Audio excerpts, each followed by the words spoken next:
1 week before his death, Miyamoto Musashi, Japan's most legendary samurai, a man who survived more than 60 lethal duels, wrote down 21 final rules. It wasn't a combat manual. It wasn't strategy. It was a guide for how to live. And among those 21 rules, there was one so simple that most people believe they already understand it, yet so difficult that almost no one can follow it for even a single day. Live without attachment. At first, it sounds harmless, almost peaceful, but Musashi wasn't talking about giving up possessions. He wasn't preaching emotional numbness or isolation. He was pointing at something far more dangerous.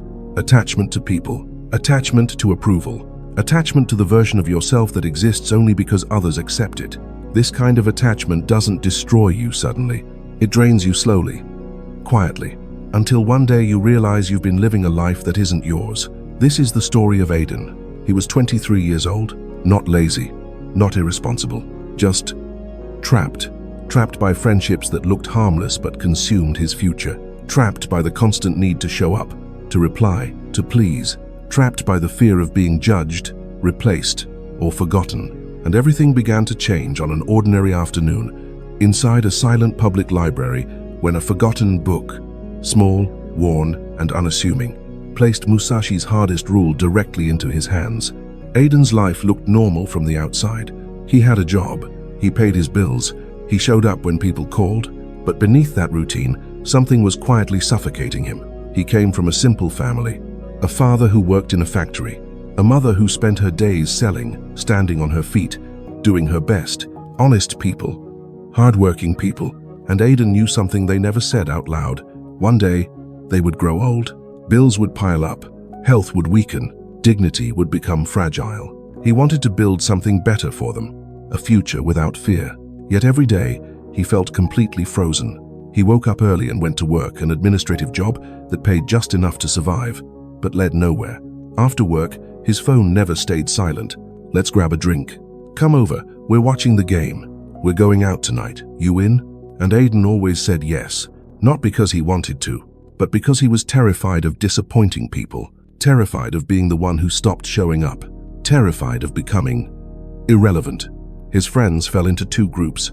The first had money, children of business owners, executives, people whose futures were already secured.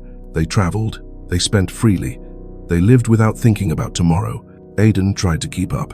He spent money he didn't have. He pretended everything was fine, because he didn't want to be seen as the poor one. The second group had no money and no ambition. They lived day to day.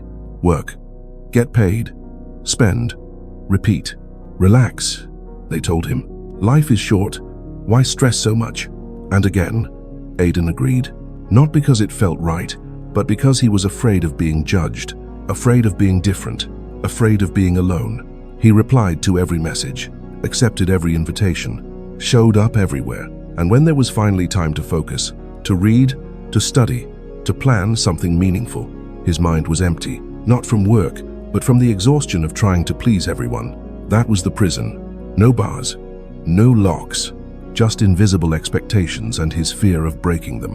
One Saturday afternoon, Aiden made a quiet decision. Today, I'm going to focus. No distractions, no excuse.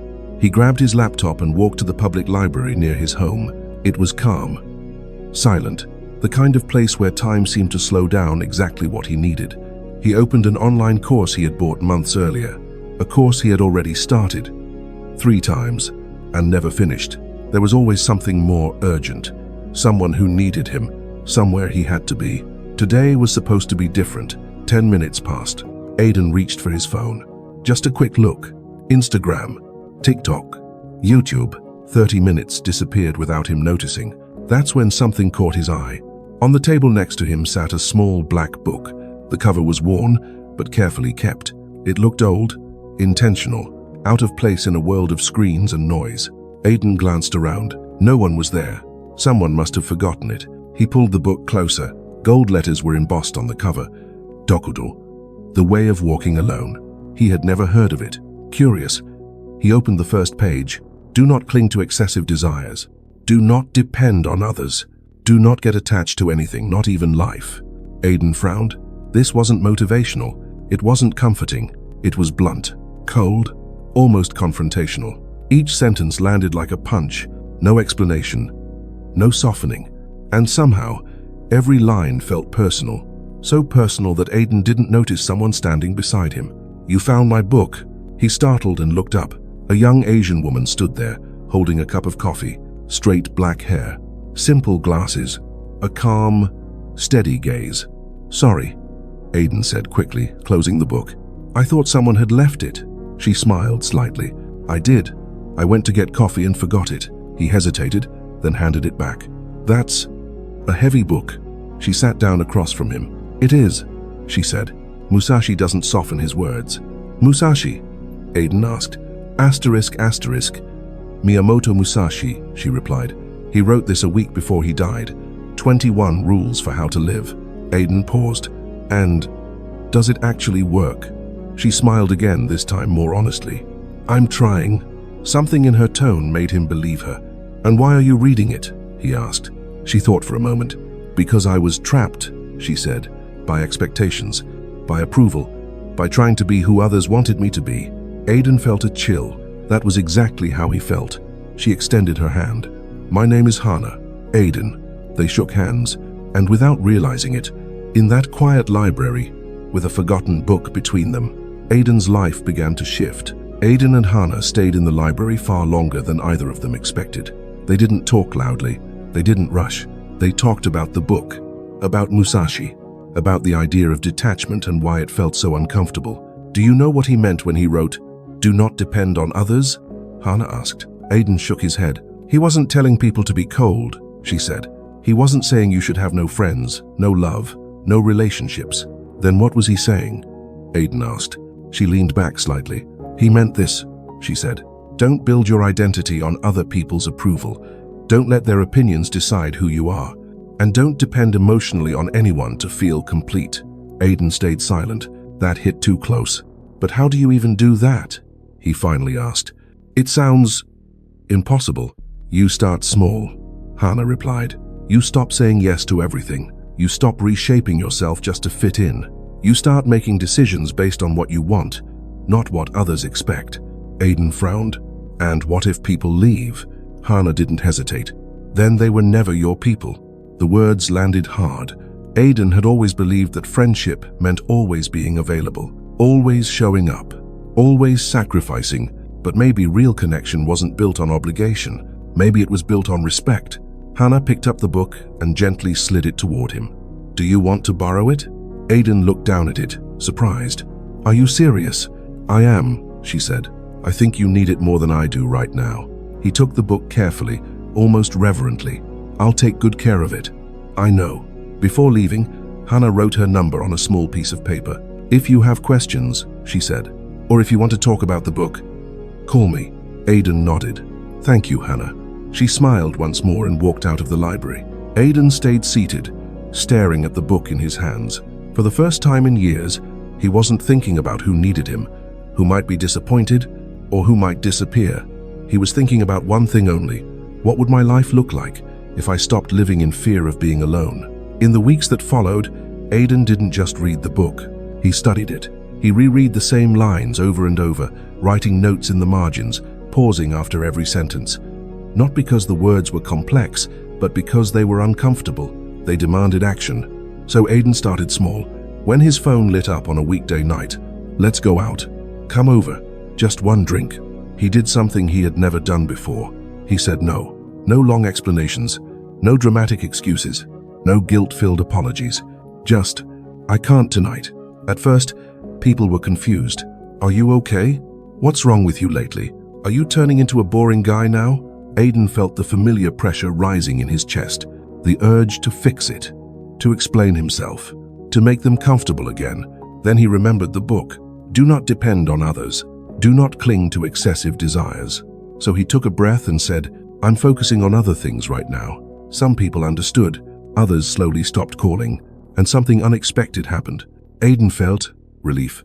For the first time, he wasn't lying to himself. The hours he reclaimed didn't magically turn him into a different person, but they gave him space. Space to think, to read, to plan. He returned to an idea he had carried for years, a small digital consulting service for local businesses. Before, it had stayed on paper. There was never time. Now, there was. Progress was slow, messy, uncomfortable, but it was real. And every time Aiden said no to something that drained him, he was quietly saying yes to the life he actually wanted. As Aiden's life slowly began to shift, so did his connection with Hannah. They started meeting regularly, sometimes for coffee, sometimes at the library, sometimes just walking through quiet parks, talking without urgency. There was something different about being with her. Hannah wasn't trying to impress him. She didn't perform. She didn't chase approval. She was simply herself. And that made Aiden realize how rare that was. Not because she was perfect, but because she was honest. One afternoon, as they walked beneath tall trees, Aiden finally asked, "How did you learn all of this?" Hannah didn't answer right away. "My grandparents raised me," she said eventually. "My parents died when I was a child. A car accident." Aiden stopped walking. "I'm really sorry." She gave a small, calm smile. "It was a long time ago. I don't remember them very well." He hesitated. "Are your grandparents Japanese?" "Yes," she said. "They moved to the United States in the 80s. They brought their culture with them. Books, habits, discipline." "And Musashi?" Aiden asked. "Did they teach you about him?" "Not directly," Hannah replied. "But they live by those principles. Especially my grandfather." Aiden felt a quiet respect. "I'd like to meet them," he said, surprising himself. Hannah looked at him, a spark in her eyes. "Then come have dinner with us this weekend." He blinked. "Seriously? Seriously, they'll like you." As they continued walking, Aiden noticed something else. With Hannah, there was no pressure to become someone else, no fear of being too much or not enough. They supported each other, but they didn't cling. And for the first time, Aiden experienced something new, a connection that didn't imprison him.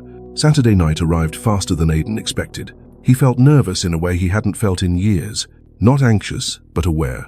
Hannah's grandparents' house stood quietly on a calm street, simple, clean, orderly. At the entrance, a small Zen garden rested in silence, carefully trimmed bonsai trees, every stone placed with intention. Nothing was excessive, nothing was missing.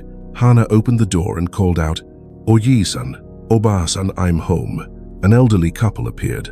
Her grandfather stood tall despite his age, white hair neatly cut, posture straight. His presence was calm but unyielding. "This is Aiden," Hannah said. The old man extended his hand. "Nice to meet you. I'm Akira." Her grandmother bowed gently. "And I'm Sakura. Welcome." Dinner was simple. Rice, miso soup, grilled fish. No noise, no screens, just conversation about work, about life, about how Aiden and Hannah met. After the meal, Akira poured green tea for everyone and sat down. "Hannah told me you're reading Dokudo," he said. "I am," Aiden replied. "She lent it to me." Akira nodded. "And what do you think?" Aiden paused. "It's heavy," he said honestly. "Direct.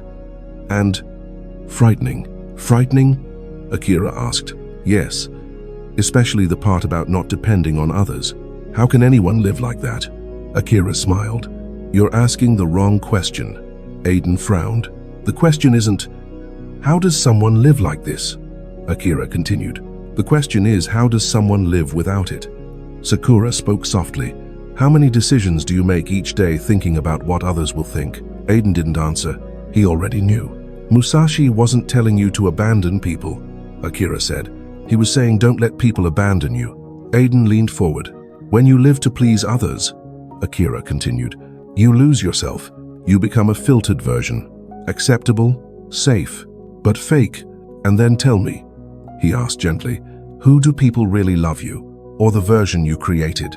The words echoed in Aiden's chest. Sakura placed her hand over his. "Detachment isn't about not loving," she said. "It's about loving without losing yourself." Akira nodded. "Musashi chose solitude not because he hated people," he said, "but because his path demanded clarity. No distractions, no compromise." Aiden swallowed. "But I don't want to live alone." "And you don't have to," Hannah said. "Dokudo isn't a command, it's a mirror." Akira smiled. "The lesson isn't to live alone," he said. "It's to stop living in fear of being alone.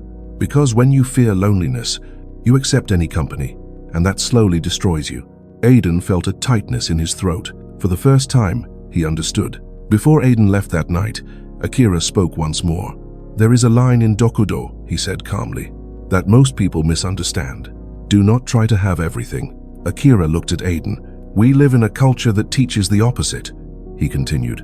"More money, more comfort, more approval, more attention, more of everything." But Musashi understood something most people never do. On the battlefield, a samurai who carries too much dies first. Too many weapons, too much armor, too many unnecessary possessions. He becomes slow, heavy, predictable. "Life works the same way," Akira said. "Every attachment becomes a weakness. If you are attached to approval, criticism will paralyze you. If you are attached to comfort, any challenge will terrify you. If you are attached to someone to feel whole, you become a hostage to their choices." Sakura added softly, "The more you need something, the easier it is for the world to control you." Aiden felt the weight of those words. He thought about how often a single message could ruin his mood, how a missed invitation made him anxious, how one disapproving look could change his decisions.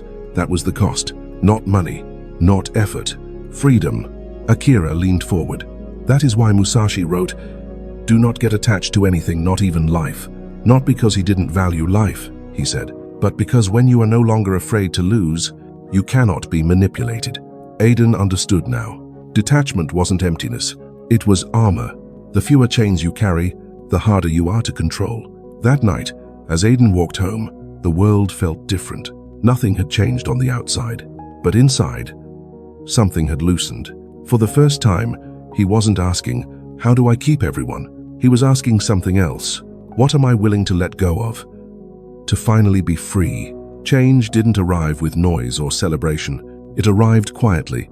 In the months that followed, Aiden began to live differently, not dramatically, not angrily, and not out of resentment. He simply walked away from what drained him. He stopped responding to every message immediately. He stopped accepting invitations out of guilt. He stopped explaining himself to people who never listened. Some friendships faded. Some people complained. But the ones who truly mattered stayed. And something surprising happened. They respected him more. Because when Aiden said yes now, it meant something. It wasn't obligation. It was choice. With the time and energy he reclaimed, Aiden focused fully on his work. He launched the digital consulting service he had postponed for years. At first, the projects were small, $500, $1,000, but he delivered with care and precision. Clients returned. They recommended him to others. Within 6 months, he was earning more than he ever had at his job. So he resigned, not out of rebellion, but out of clarity. For the first time, he felt in control of his own direction. His relationship with Hana deepened as well, naturally. No pressure, no expectations, no emotional dependence. They supported each other, but neither used the other as a crutch. And because of that, everything felt lighter, more honest, more real. A year after the day he found that forgotten book, Aiden did something that once felt impossible. He helped his parents financially. He secured better health insurance for them. He renovated their home, not out of obligation, not out of fear, but out of love, because he wanted to. Aiden hadn't become detached from life. He had finally become present in it. One evening, Aiden invited Hana to dinner. Nothing extravagant, just a quiet restaurant they both liked. Simple. Intentional.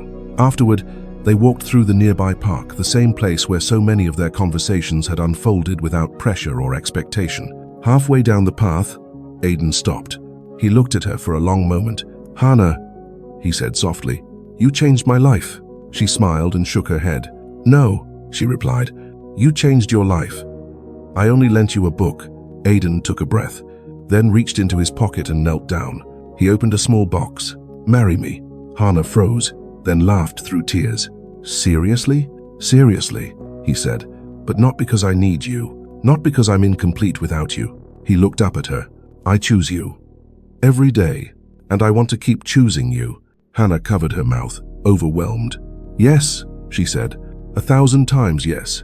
What most people never understand about Dokudo is this.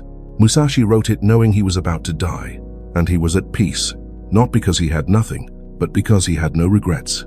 He wasn't attached to approval. He wasn't attached to legacy. He wasn't even attached to life itself. He had lived truthfully. Most people live in fear of losing, so they never truly live. They cling. They hold on too tightly, and in doing so, they lose everything that matters. If you knew you had 1 week left, what would you let go of today? Which relationship would you finally walk away from? Which truth would you stop hiding?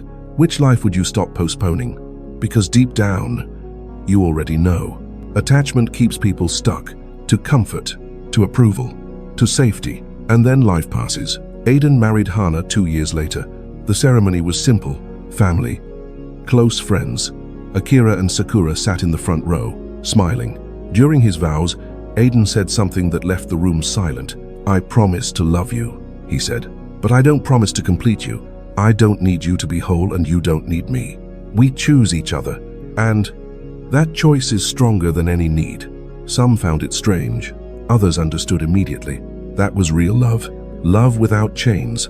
Love that frees, not imprisons. Today, Aiden runs a stable business. He supports his parents. He lives a life he chose, not one chosen for him. And it all began with a forgotten book in a quiet library. A book that taught him the hardest rule of all: live without attachment. Not because you don't care, but because you care enough not to lose yourself. Before the story ends, there is one last thing to confront. Not Aiden, not Hana, not even the book. You. The rule that changed Aiden's life was never meant to stay on paper. It was never meant to inspire admiration.